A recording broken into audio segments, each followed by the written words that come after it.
We've been in a series called I Am, and we're talking about like, who is God? What is he like? What does he do?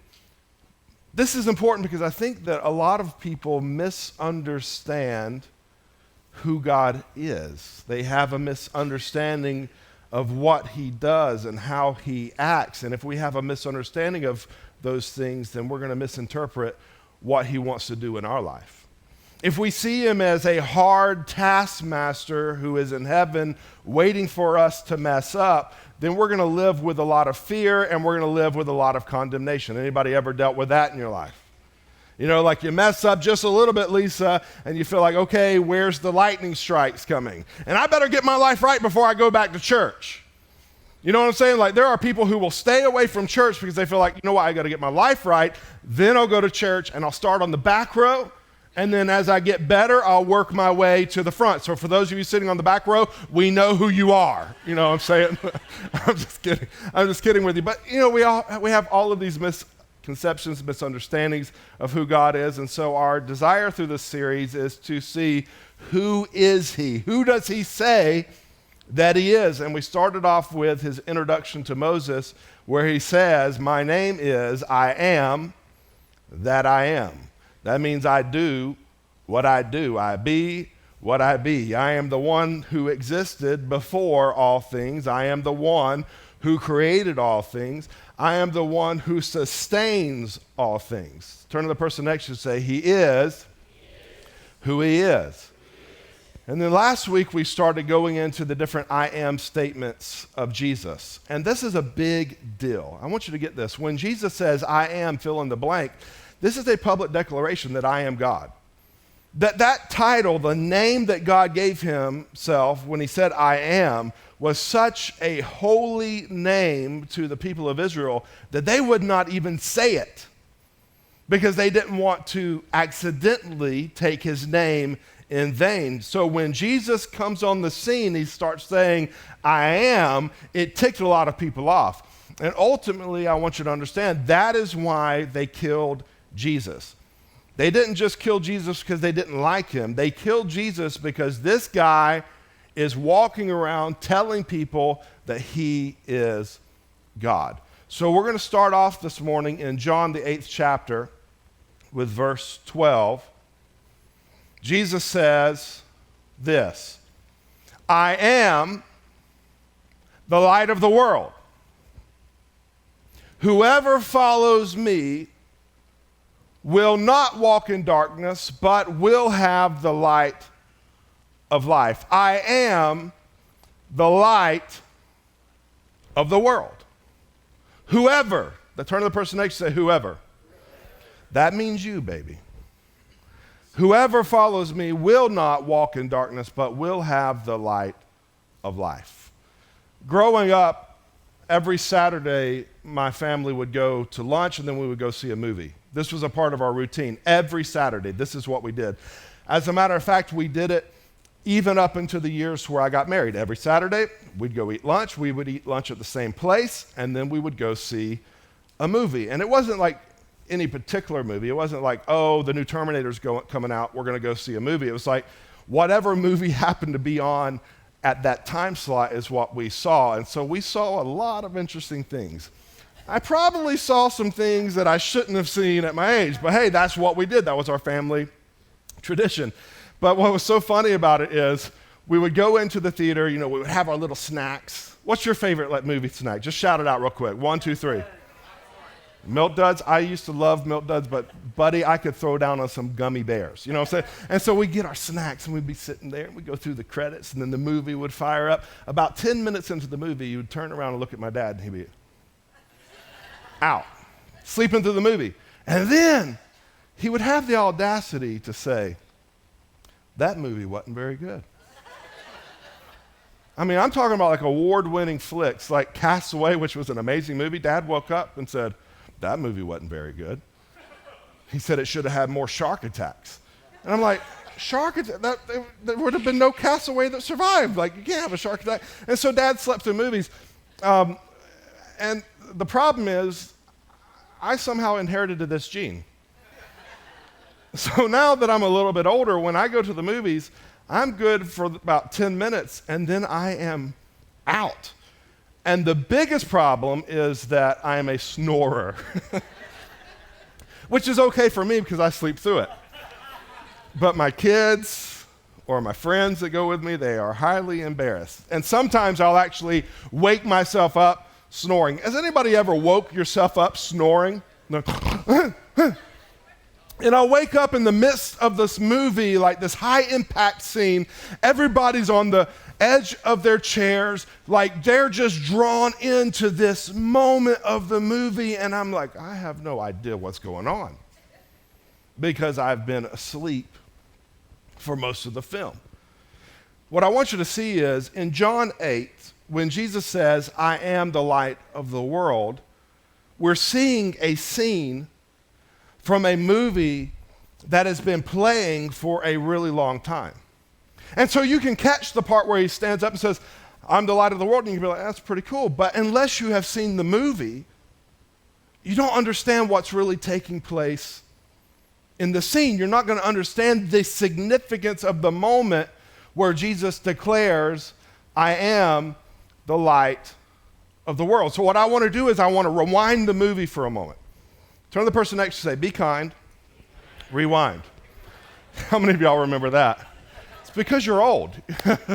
You know, just side note, like it's amazing to me how far technology has come.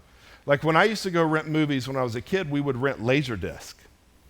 Now I had to explain to my child the other day what a CD was. She had no concept of a CD. And so I want to rewind the movie. I want to go back a long time before Jesus was born. This is a long, long time ago for us. So the person next to you say, this is a long time. So what happens is God's people end up in slavery and in captivity in Egypt. And so God calls to Moses. He introduces himself, says, I am who I am. I want you to go lead my people out. And so God does some incredible miracles. There's a lot of signs that you can go through. And God ultimately brings Israel out of bondage, out of slavery, and he takes them on this journey to the promised land. So after this happens, which is big because they've been in slavery for almost 400 years. Like everybody you know is a slave. Your parents were slaves, your grandparents were slaves, your great-great-grandparents, they're all slaves. And now we are free. And so to celebrate this moment, every year they would throw a feast called the Feast of Tabernacles. Now at this feast, they would celebrate by doing these different rituals. One of the things that they would do is they would pour water on the altar of God.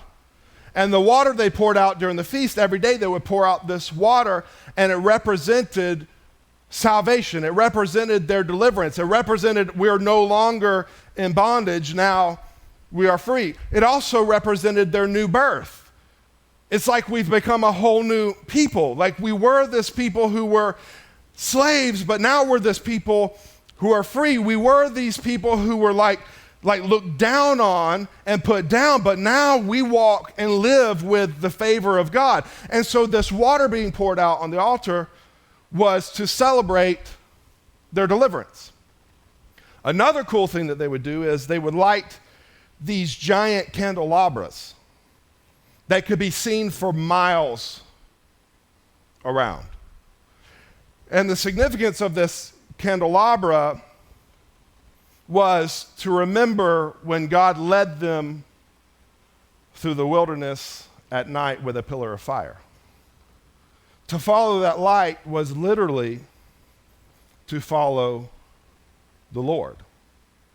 So when we get to John 7 and we get to John 8, we are now in the temple during this feast that is taking place.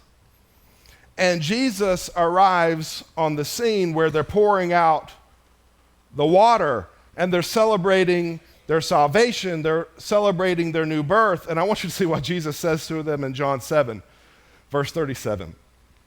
It says on the last day of the feast, that's the Feast of Tabernacles, the great day, Jesus stood up and cried out, "If anyone thirsts, let him come to me and drink. Whoever believes in me, as the scripture has said, out of his heart will flow rivers of living water." You want to talk about the water on the altar that brings salvation? I am the water, baby. I am the water that will satisfy your thirst. I am the water that truly brings new birth. Everything that you went through then that you are celebrating now was nothing more than a sign pointing to me. How many of you have ever driven somewhere? What do we have on the road? Road what? Signs. And you'll see a sign that says, "This way to Disneyland." How many of you understand that sign is not Disneyland?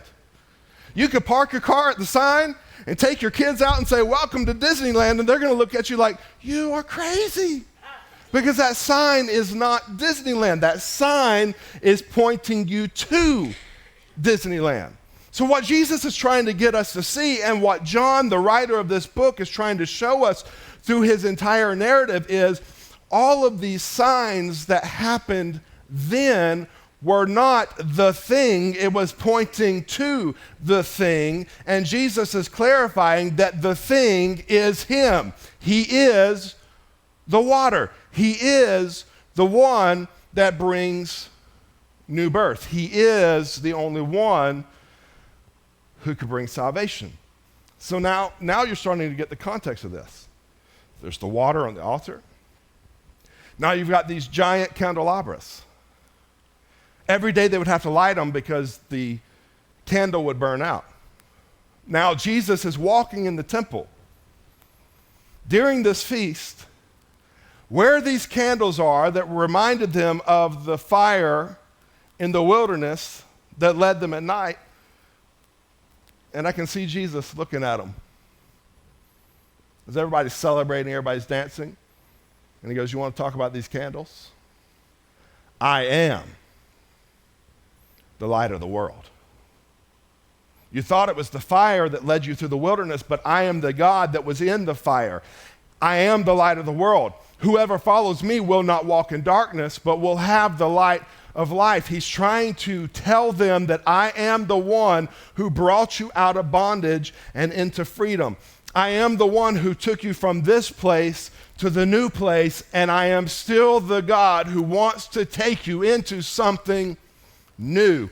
I want to take you into something that you cannot do for yourself, because on your own you are in darkness. And the only way you can see is to have the light. And I am the light. I'm the light that brought you out. I'm the light that sees you through. And I'm the light that takes you into something new. I want you to see this. Jesus takes us out. We go back to the wilderness. He takes Israel out of bondage. But Jesus does not just take you out of something and leave you hanging. He brings you out of something to take you into something better. Somebody say something better. But he doesn't just bring us out to take us to, he also lights our way as we wander through. How many of you know that life's a journey? Where God ultimately wants to take you will take your lifetime to get there.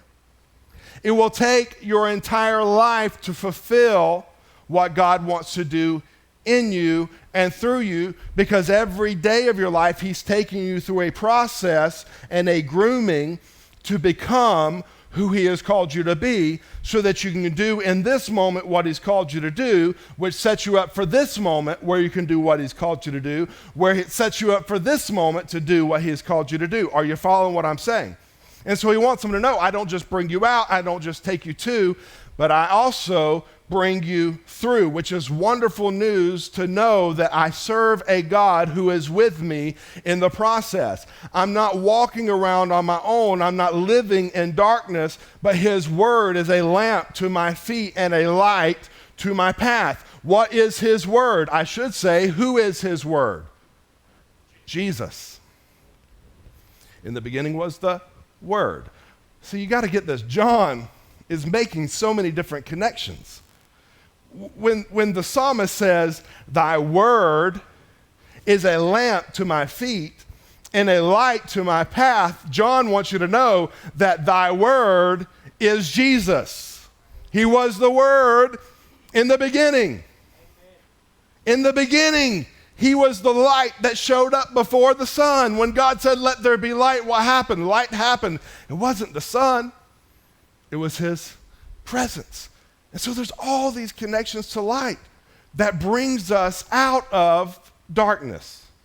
Tell the person next to you, light brings us out of darkness. Immediately when light happens, darkness leaves. Think about that. If we turned off every light in this room, turned off the television, it would be pitch black. But the moment the light switch hits, darkness leaves. And Jesus wants us to see that he is the one that drives the darkness out of our life. Turn to the person next to you and say, he drives it out of my life. Several years ago, my wife and I went on a excursion, if you will, for one of our anniversaries. And we went to this thing called Dialogue in the Dark. And basically the gist is they bring you into this building and they turn off all the lights. I mean, it is pitch black. There's no way for you to navigate through this space. So they give you a guide who is blind. This person has spent their life in the dark, and so they know how to navigate the dark. And so they're telling you, hey, come this way. Now take this many steps, now turn left, and they'll take you from room to room. And as you get into these rooms, they'll tell you, okay, now what we want you to do is we want you to use your ears. We want you to use all of your senses other than your sight to try to figure out where you are. And so you'll stand there and you'll listen and you'll feel around and hope you don't touch anyone inappropriately. And at the end of the room, they say, well, you're in a grocery store. And you go, oh, wow. That makes sense now. I could hear the buggy. Then they take you into the next space and they say, okay, we want you to listen, feel around. And so you go through the thing and you have no idea where you are. I mean, you've got you can put little pieces together, but you have no idea. And they'll take you and at the end of the room, they'll say, you're in the street. You're in New York City. And you're like, wow.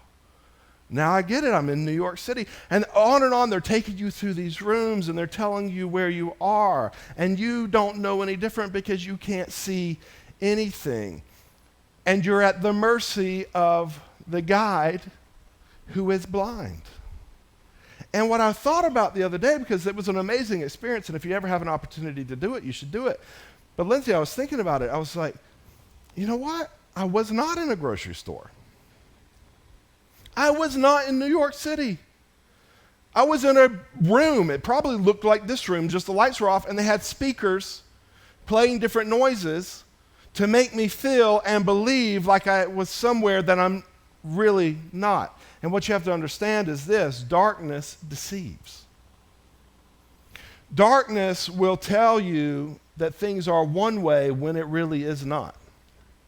Darkness will tell you it's good when it's actually bad. Darkness will tell you it's okay when it's not okay. And the problem with darkness is it does not lead to a path of life. It leads to a path of destruction. And if you remain on the path, there is only one end. Are you following what I'm saying? And here's the thing that you have to understand about darkness. You do not know you are in darkness until you see light. Think about that. Until the lights are turned on and you realize I'm not where I need to be, this is not really New York City, you have no idea. You are at the mercy of your guide, and that guide is not good. Turn to the person next to you and say, that guide is not good. As a matter of fact, that guide is blind. You know what the Bible says about the blind leading the blind? Basically, it turned out real bad. If the blind lead the blind, you're surely going to wind up in a ditch. Why? Because you're walking in darkness and the one leading you is walking in darkness, and it deceives, and you don't know you are deceived until the lights are turned on. That's really the biggest problem with deception. You believe it's true until you find out it isn't. Years ago, I saw a movie called Somewhere in Time with Christopher Reeves, who was the best Superman ever, in my opinion. And in this movie, I remember seeing it when I was a little boy.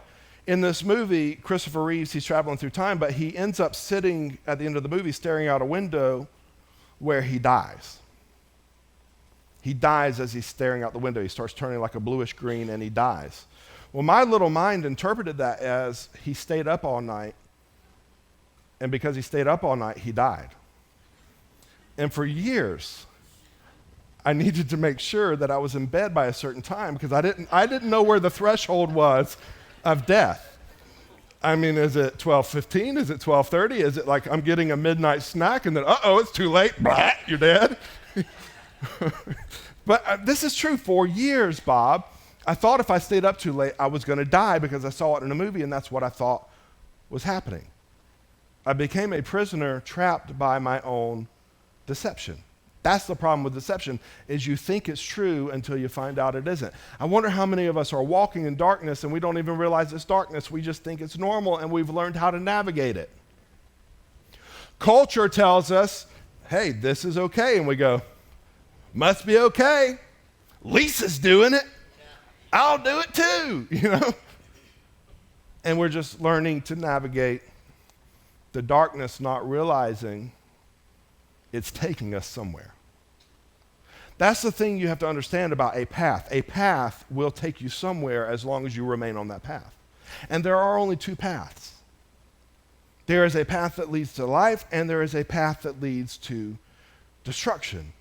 And what Jesus wants us to know is he makes known to us the path of life. He is the one who illuminates the path. He brings us out of darkness and shows us the path. Here's the other thing you have to understand about darkness. Not only does it deceive, but all of us have been in darkness. Not me, Pastor. Well, here's your sign. The fact that you think you've never been in darkness proves that you are still in darkness. I can look back on my life in moments where I thought everything was okay, and I realize now that I've seen the light, Denise, I was in the dark.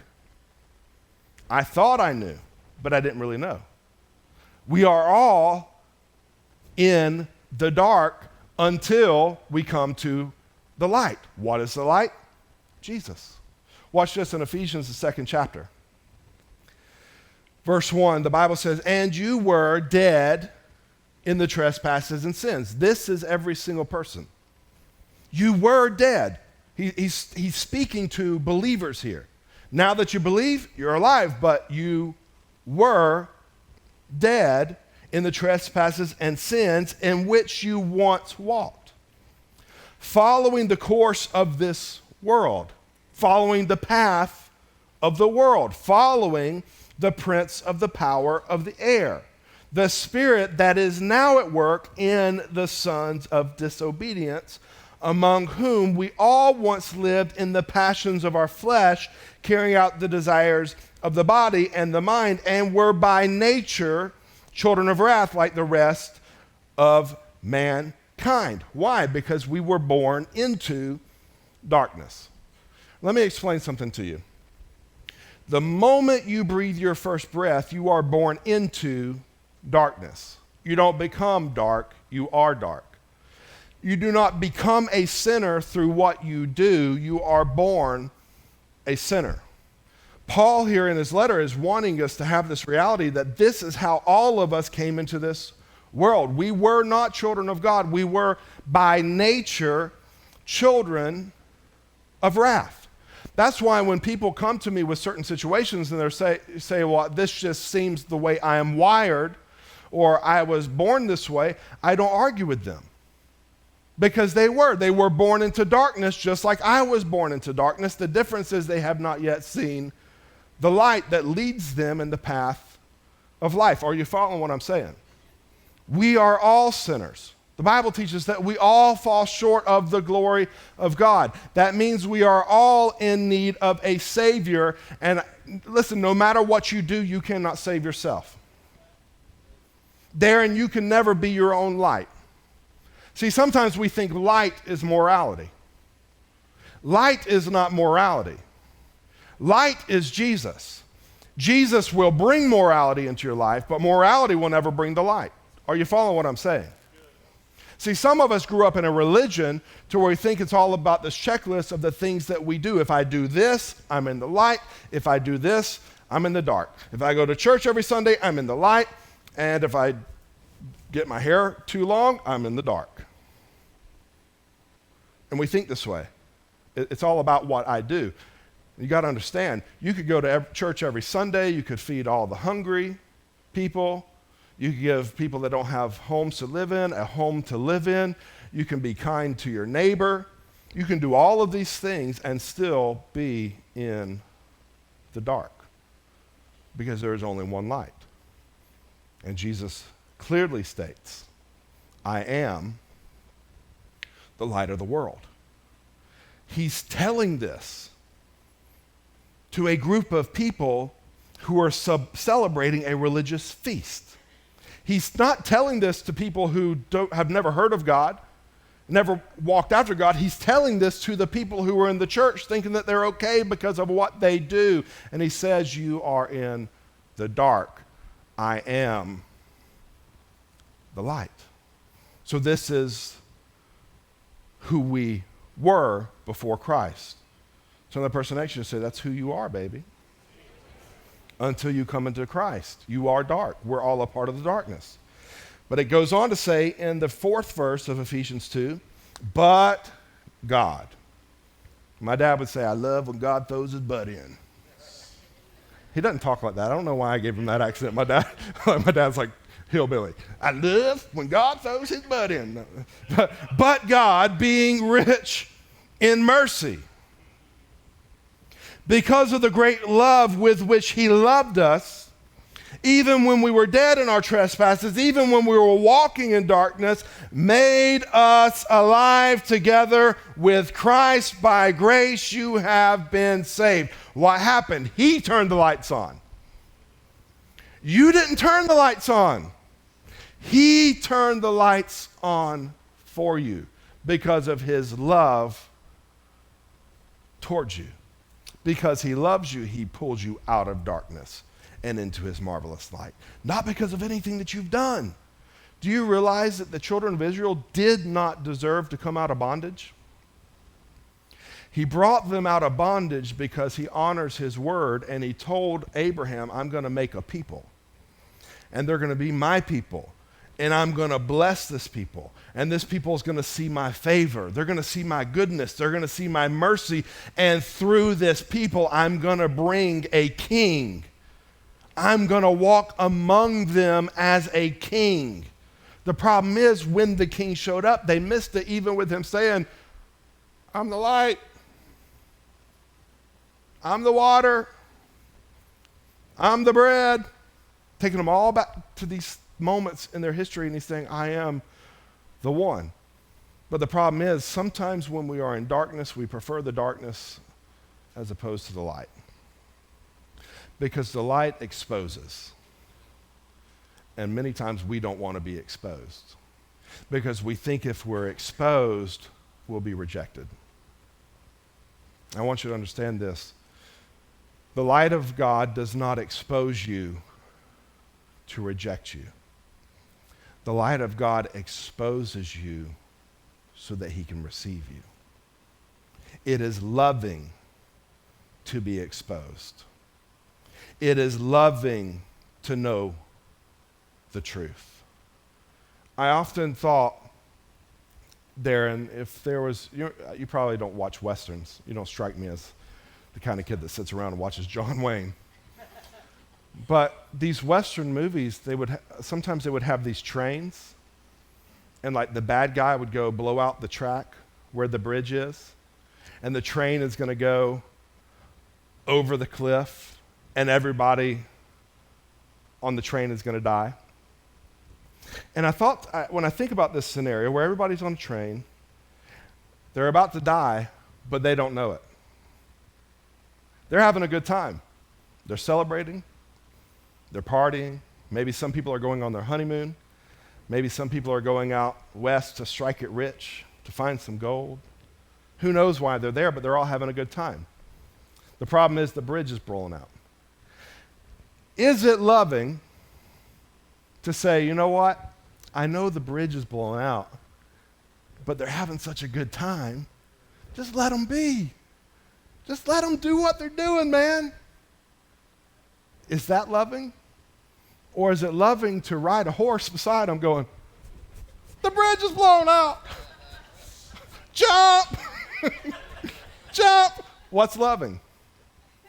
See, sometimes when the truth comes out, we go, man, you need to shut your mouth. Nobody can judge me except for God. Well, he will.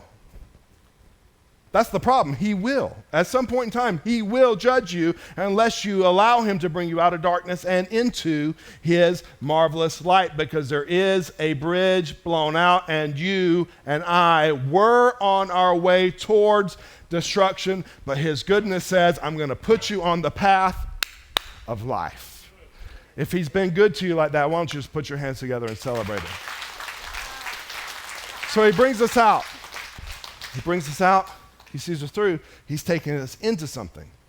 He brings Israel out of bondage into the promised land, but there is a process in between called the wilderness. And here's what you got to understand about this process time where he sees us through. There will be a process. There's no way around it. But what happens in the process and how long the process takes for us is determined by us. It's determined basically by how well we follow. He says, I am the light of the world. Those that follow me will not walk in darkness, but have the light of life. The idea is, I will order your steps, but you got to follow my direction. I will make known to you the path of life, but you've got to walk it out. I will order your steps, but you've got to follow the directions. Because how good is the path of life if we're not going to walk in it? Now, I'm not talking about salvation here. I'm talking about those of us who have come into Christ. We realize he is the light of the world. He is my hope. He is my salvation. But now he's taking me somewhere. And how quick I get there and what I enjoy on the way there is determined by how well I follow him on the path. You have to understand that the God's design for your life and the path for your life that he has for you is the best. Where we mess up is when we decide, you know what, I'm going to do it my own way. This weekend, I had to do a wedding in Ball Ground, Georgia, and the GPS took me on all of these back roads. And then I got to this place to where I took a right, and then it told me to take another right, and then it said, when you get to this road, take a right. And I thought, that road sounds really familiar. Sure enough, I made a circle. And I'm trying to get to this wedding. So I make the circle, and I'm sitting there. So I'm like, okay, and it's telling me to take another right, so I take another right. Then I go up to this place, and I take another right, and then it tells me to take a right on a road that's familiar. And I'm like, this is not good. This is not good.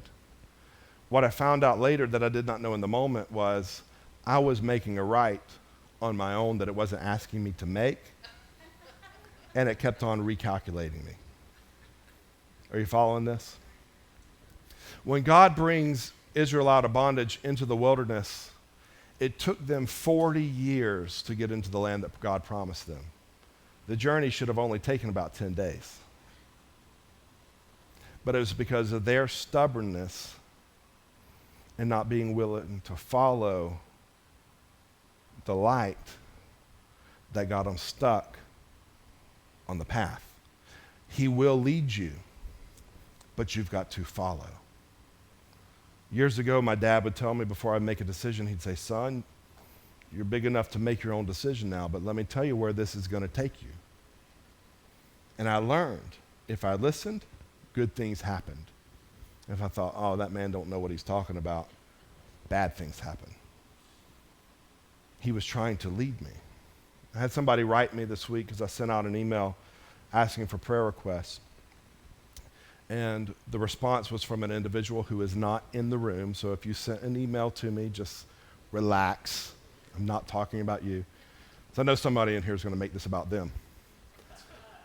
But they asked me to pray for a certain situation that was happening in their life. And I was like, yeah, I sure will. And I told them this. I said, God makes a way where there seems to be no way. I said, but once he shows you the way, you've got to walk in it. I said, and that's the tough part. And the sad thing is, what I realize about this individual is they know the way they should be going. They're choosing to not walk in the way, and now they're frustrated with the outcome. And it's like, man, I wish I could just like hop into your body and make a few decisions, because we could course correct really easily. I mean, there are things that God is asking for you to do that you are just blatantly not doing, and now that things are falling apart, you're wanting to go, hey, can God help? God has helped. He has made known the path of life. You are just not walking on it. Does that make sense to you? I wonder how many of us circle life because we simply won't walk on the path. His path is the best. His path for relationship and marriage is the best. His path for finances and relationships, put in the blank, every path that he has for you is the best. We malfunction when we determine, you know what, I'd rather do it my own way. But today he is standing and he's telling every single person in here, I am the light of the world. Whoever follows me will not walk in darkness. For some of you, that is a word because you are actually in darkness right now, and today is the day that you need to step out of darkness and into his marvelous light. For some of you, you've already come out of darkness, but you are still not walking in the path that he has laid out for you to walk. You are not becoming who it is that he has called you to become. And today you need to say, you know what? I need your light. And I prayed that for myself this morning. God, shine your light on the dark places of my life. If there's something that needs to be exposed, God, expose it so that it can be released. Because sometimes there are things that we hold on to that we're not even aware of. Sometimes there are things inside of us, a hate, an anger, this, that, and we're not even truly aware of it. But God says, you know what? If you'll let me, I'll expose it. And I will expose it so that I can heal it. He wants to turn the lights on. Boom. And he can do it for you today, but you've got to make the choice. I'm responding to the light. And that's the problem in this setting when Jesus tells everyone, I'm the light of the world. Many still rejected him and started figuring out a way they could arrest him and kill him instead of receive him. And a lot of us today can be in the temple, and the candle stand can be in our midst, and we can celebrate the light of God and never walk in the light of God because we don't understand that he is the light of the world.